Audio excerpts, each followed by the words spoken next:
Estás escuchando Radio Transmítelo de Centinela Online.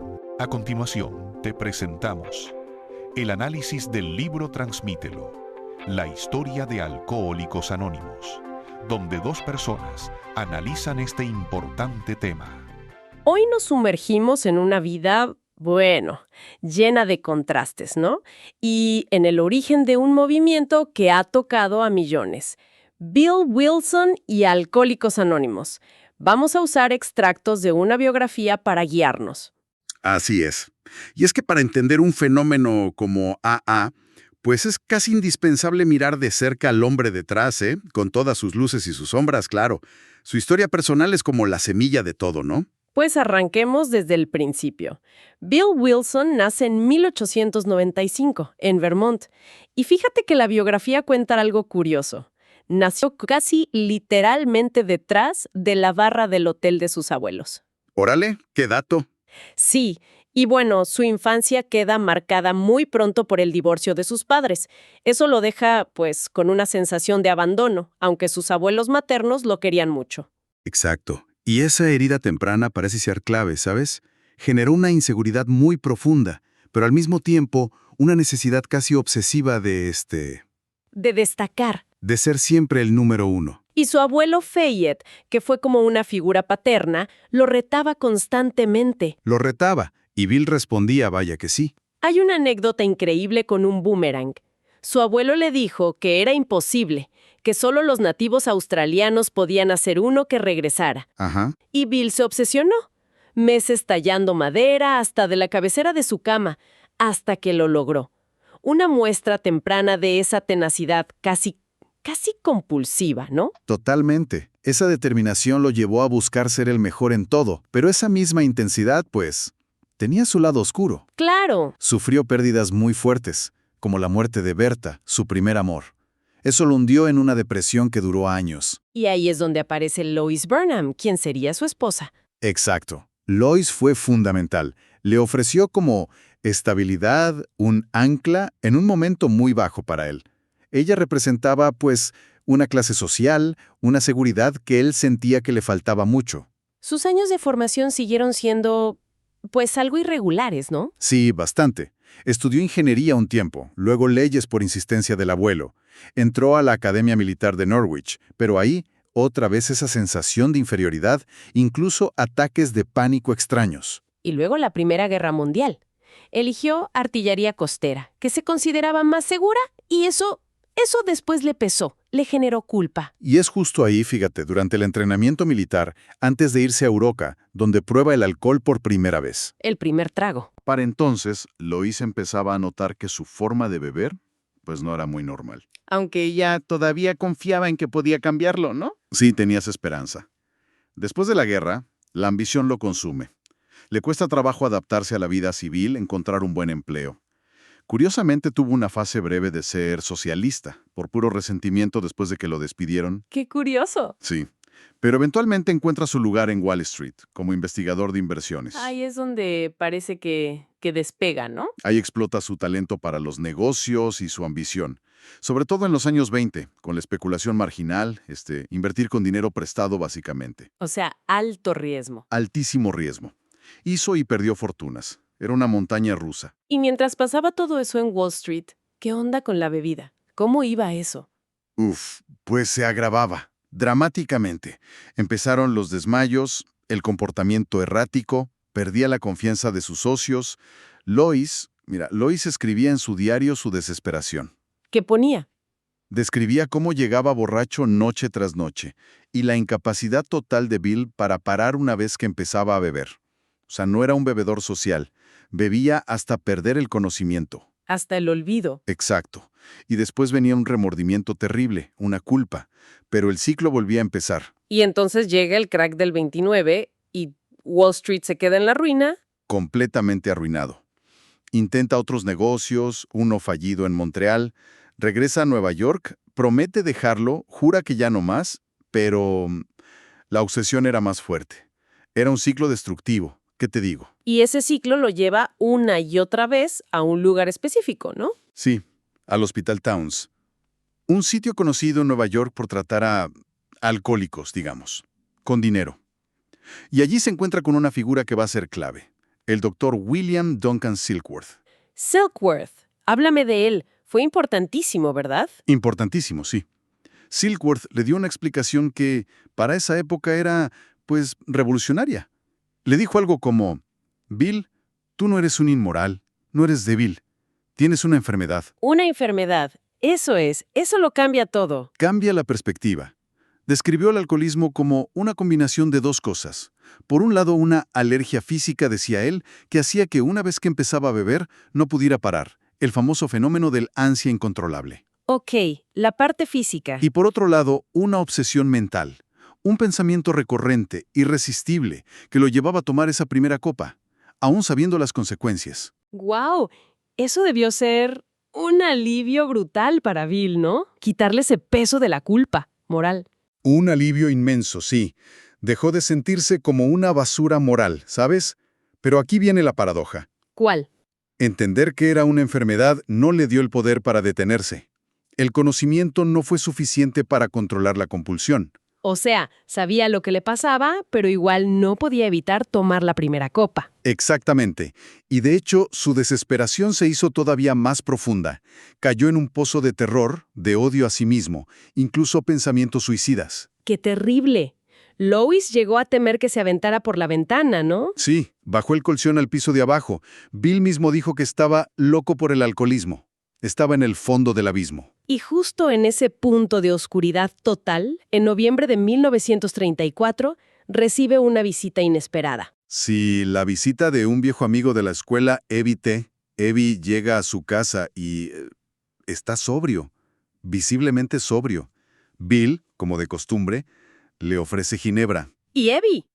Evie la rechaza, le dice, no gracias, y eso impacta profundamente a Bill. ¿Cómo lo había logrado? ¿Y cómo lo había logrado? ¿Qué le contó Evie? Evie le habló de su contacto con el Grupo Oxford, un movimiento cristiano evangélico, pero no una iglesia formal, sino más bien enfocado en la experiencia espiritual personal y en principios muy prácticos. ¿Cómo cuáles? Pues, autoexamen riguroso, honesto, confesar los defectos a otra persona, hacer reparación por los daños causados, la oración, la meditación y algo crucial, la necesidad de ayudar a otros alcohólicos para mantenerse sobrio uno mismo. Bill era escéptico con la religión organizada, ¿no? Muy escéptico, pero ver a Evie ahí, sobrio, tangible, eso era innegable. Le sembró una semilla de esperanza. Poco después, Bill vuelve al Hospital Towns, quizás como paciente por última vez. Y ahí tienes experiencia tan fuerte, tan dramática. Sí, la que relataría muchas veces. En un momento de desesperación total, clama algo como, si hay un Dios que se me muestre ahora. ¿Y qué pasó? Describe una experiencia abrumadora. Dice que el cuarto se llenó de una luz blanca, cegadora. Sintió un éxtasis indescriptible, como si estuviera en la cima de una montaña y un viento espiritual lo atravesara. Y un pensamiento muy claro le llegó. Eres un hombre libre. ¡Wow! ¿Y cómo interpretó eso? ¿Pensó que era una alucinación por la desintoxicación o algo así? Al principio dudó, claro. Pero fue el Dr. Silkworth, otra vez, quien le dio una perspectiva diferente. Le dijo que no sonaba como una alucinación típica, sino más bien como una experiencia psicológica profunda. Ajá. Le mencionó al psicólogo William James y su libro Las variedades de la experiencia religiosa. James había estudiado estas transformaciones súbitas y encontró patrones comunes. Solían ocurrir después de una admisión de derrota total y una apelación a un poder superior. Eso le dio a Bill un marco para entenderlo, ¿no? Para aceptarlo como algo real. Exacto. Le dio legitimidad a su experiencia. Sintió que no se había vuelto loco, sino que algo real y profundo le había sucedido. Entonces, sale de Towns, recién sobrio, lleno de este fervor espiritual, y trata de ayudar a otros alcohólicos. Pero al principio no le funciona. No, fracasa rotundamente. ¿Por qué? Porque llegaba y básicamente les predicaba su experiencia espiritual. Les hablaba de la luz blanca, del viento espiritual. Y la gente no conectada, claro. Pues no, y aquí anda Sigurd, de nuevo, con otro consejo de oro. Le dice, Bill, espera. Primero, háblales de la enfermedad, de la alergia, de la obsesión. Haz que se identifiquen contigo como compañeros de sufrimiento, que digan, sí, a mí también me pasa eso. Crear esa conexión primero. Esa conexión. Y solo después le dijo Silkworth, cuando hayas hecho eso, comparte tu solución espiritual, tu experiencia. Tiene todo el sentido. Y la oportunidad de aplicar ese consejo llega de una forma bastante inesperada, ¿no? En Akron, Ohio. Sí, fíjate qué curioso. Va a Akron por un viaje de negocios que fracasa. Se queda solo en un hotel, sintiendo una urgencia terrible de beber. El bar del lobby lo llama. El peligro. El peligro inminente. Pero recuerda lo que Billy había dicho. Para mantenerse sobrio, necesitaba hablar con otro alcohólico. Tenía que dar el mensaje. Tenía que darlo para conservarlo. Hace unas llamadas desesperadas buscando a alguien del grupo Oxford local. Lo conectan con una mujer, Henrietta Saberling, que conocía a un médico de Akron con un problema muy grave de alcoholismo, que ya había intentado de todo. El doctor Robert Holbrook Smith. El doctor Bob. El doctor Bob. Y Henrietta arregla un encuentro entre ellos, en su casa, en mayo de 1935. Ese encuentro, esa es la chispa. ¿Cómo fue esa conversación? Se dice que fue larguísima. Duró horas, y Bill aplicó el consejo de Silkworth al pie de la letra. En lugar de sermonear sobre Dios o la luz blanca, empezó a compartir su propia historia. Su infierno personal. Su infierno, sus fracasos, sus borracheras, sus humillaciones, la desesperación. Habló desde su experiencia como alcohólico. ¿Y Bob? Bob, que era un tipo más bien reservado, que había intentado tratamientos médicos, religiosos, de todo sin éxito, escuchó, y por primera vez en su vida sintió que alguien, otro ser humano, realmente entendía por lo que estaba pasando. Esa identificación mutua fue la clave. Se vieron reflejados el uno en el otro. Exactamente, rompieron ese aislamiento terrible del alcohólico. Y poco después de esa conversación, El doctor Bob toma su último trago. el 10 de junio de 1935. Esa fecha se considera oficialmente el aniversario de Alcohólicos Anónimos. Y a partir de ahí, Bill y Bob empiezan a trabajar juntos. Salen a buscar a otros alcohólicos a quienes ayudar. Como Bill Dee, ¿no? El tercer miembro. Sí, un paciente que encontraron en el hospital. Empezaron a aplicar estos principios adaptados del grupo Oxford, siempre con el concepto médico de Silkworth de la enfermedad y la idea fundamental: para mantenerte sobrio, tienes que llevar este mensaje a otro que sufre. Y así nacen los primeros grupos, en Akron y en Nueva York. Pero no todo fue fácil, me imagino. Había desafíos. Muchísimos. Para empezar, Bill y Bob tenían estilos muy diferentes. Bill era el visionario, el promotor, más impulsivo. Bob era más práctico, reservado, enfocado en el trabajo uno a uno en Akron. Y el dinero era un problema constante, ¿no? Siempre. Había mucha pobreza entre los primeros miembros, y surgieron tensiones importantes. Por ejemplo, cuando a Bill le ofrecieron un trabajo pagado como terapeuta laico en el Hospital Towns. Que parecía una buena oportunidad. Parecía, pero el grupo de Nueva York lo rechazó de plano. Dijeron, no, esto tiene que ser de alcohólico a alcohólico, sin pago. No queremos profesionales. Ahí se sentó un principio clave: la no profesionalización. Y de esa negativa surge la idea del libro. ¡Qué interesante! Exactamente. Dijeron, bueno, si no podemos tener terapeutas pagados y necesitamos llevar el mensaje más allá de donde podemos viajar y además necesitamos dinero, escribamos un libro. Nace la idea de Alcohólicos Anónimos, el libro grande. El libro grande. La escritura fue un proceso intenso, liderado por Bill, que le dictaba a su secretaria, Ruth Hawk. Pero fue muy colaborativo también, con aportaciones y debates muy acalorados con los primeros miembros de Akron y Nueva York. ¿Sobre qué discutían? Sobre todo, sobre las historias personales que iban a incluir, sobre el tono y especialmente sobre los 12 pasos. Bill los redactó como una destilación del programa que habían estado usando, buscando algo claro y potente. Y hubo debate sobre el lenguaje, ¿no? La palabra Dios, por ejemplo. Muchísimo debate. Querían que fuera un programa espiritual pero accesible para agnósticos y ateos. Por eso la flexibilidad de Dios como nosotros lo concebimos o poder superior. Fue un proceso difícil, pero llegaron a un consenso. Lo publican ellos mismos en 1939. ¿Y qué tal? Éxito inmediato. No, todo lo contrario. Un fracaso inicial estrepitoso. Los libros se acumulaban en cajas, no se vendían. La pequeña empresa que formaron para publicarlo estaba en quiebra. ¡Qué golpe! Un golpe durísimo. Bill y Lois perdieron su casa, tuvieron que vivir de prestado con otros miembros durante 2 años. La situación era desesperada.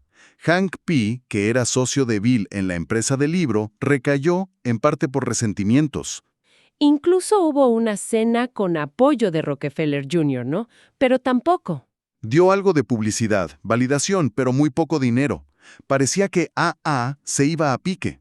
¿Qué cambió las cosas? ¿Cuál fue el punto de inflexión? Un artículo de revista. En marzo de 1941, un periodista llamado Jack Alexander publica un reportaje muy extenso y favorable sobre AA en el Saturday Evening Post. Que era una revista de circulación masiva en esa época. Enorme. El artículo describía el movimiento en detalle, contaba historias, explicaba cómo funcionaba y, crucialmente, incluía la dirección de la pequeña oficina de AA en Nueva York para pedir información o el libro. ¿Y la respuesta? Fue explosiva. Miles y miles de cartas empezaron a llegar, pidiendo ayuda, pidiendo el libro. La oficina se vio inundada. AA, de repente, despegó. Entró en el mapa a nivel nacional. Es increíble. Pero qué paradoja, ¿no? Justo cuando AA empieza a crecer exponencialmente, a tener este éxito masivo, Bill Wilson entra en un periodo de depresión muy severa. Una paradoja muy dolorosa, sí.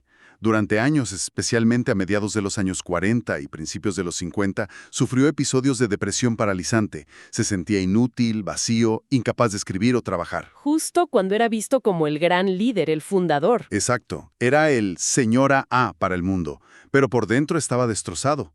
Buscó ayuda psiquiátrica, intentó analizar las raíces de esa depresión, la inseguridad infantil, la necesidad constante de aprobación, el miedo al fracaso que ahora curiosamente se mezclaba con el miedo al éxito y a la responsabilidad que conllevaba. Y esa lucha personal tan intensa lo llevó a explorar caminos, digamos que poco convencionales, ¿cierto? Sí, buscando alivio, buscando quizás un atajo a esa experiencia espiritual que lo había salvado, pero que ahora parecía esquiva. Experimentó con LSD. ¿Con LSD? Sí, en los años 50, bajo supervisión médica. Creía que podía ayudar a romper las barreras del ego, a facilitar experiencias espirituales como la que él había tenido. Obviamente esto fue enormemente controvertido dentro de AA. Me imagino. Generó mucha polémica y, eventualmente lo dejó. También mantuvo correspondencia con el famoso psicólogo Carl Jung, quien validó su idea de que el alcoholismo, en el fondo, era como una sed espiritual desviada. Qué interesante esa conexión con Jung. Sí. Y también se interesó mucho por la terapia con niacina, la vitamina B3 que promovían unos doctores llamados Hoffer y Osmond, creyendo que podía ayudar no solo a alcohólicos, sino también a personas con esquizofrenia. Eso también causó revuelo. O sea, mientras lidiaba con sus propios demonios, seguía buscando respuestas no solo para él, sino para otros. Incansablemente. Pero al mismo tiempo, y esto es crucial, trabajaba sin descanso para asegurar que AA pudiera sobrevivir más allá de él, que no dependiera de su figura. Ahí es donde entran las tradiciones y la estructura de servicio, ¿no? Exactamente. Dedicó una energía enorme a desarrollar las 12 tradiciones, que son como los principios guía para la unidad y supervivencia de los grupos. Enfatizan el anonimato, que los principios estén por encima de las personalidades, la autonomía del grupo, etc. Y luchó mucho por crear la Conferencia de Servicios Generales. Los propios grupos. Que la responsabilidad final recayera en la conciencia colectiva de la comunidad. Tuvo que vencer mucha resistencia, incluso de viejos amigos y de los custodios iniciales. Y el momento cumbre de todo ese esfuerzo fue la Convención de St. Louis en 1955. Un momento histórico, sí. Ante miles de miembros de AA, Bill entrega formalmente la responsabilidad de los 3 legados de AA. Recuperación, unidad y servicio a la conferencia. Declara que AA ha alcanzado la mayoría de edad. Y que estaba a salvo incluso de él mismo. Esas fueron casi sus palabras. Un acto de desprendimiento increíble para alguien con su historia y su ego, que también lo tenía. Fueron años duros en lo personal también, ¿eh?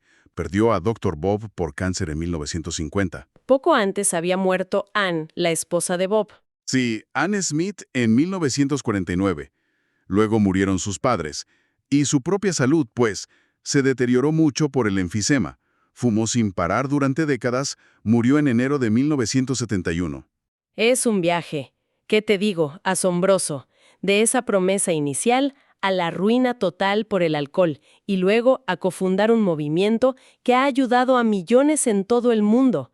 Una vida marcada por esa experiencia espiritual que le salvó, pero perseguido siempre por la depresión, por esa ambición que fue tanto su motor como su lastre. Sin duda, Bill W. fue una figura tremendamente compleja. Un líder visionario, carismático, un buscador espiritual incansable, pero también profundamente humano, lleno de defectos, de contradicciones. Y creo que conocer su historia, sus luchas internas, sus triunfos y sus demonios, no disminuye a AE, para nada. Al contrario. Lo enriquece. Yo creo que sí. Enriquece la comprensión de cómo esta comunidad se forjó, no solo desde la inspiración divina o la genialidad, sino también desde la fragilidad, desde la necesidad y la experiencia humana más cruda, más real. Y quizás una reflexión final que nos dejan estas fuentes es sobre esa tensión inherente, ¿no?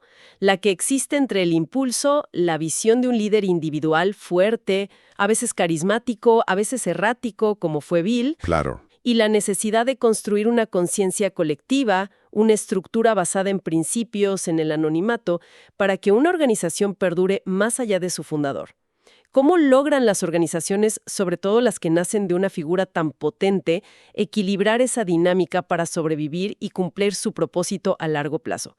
Quizás esa sea una de las lecciones más profundas de esta historia. Una pregunta fundamental sin duda. Ahí queda para reflexionar. Gracias por escucharnos. Recuerda siempre sintonizarnos en nuestra web radio.centinelaonline.cl.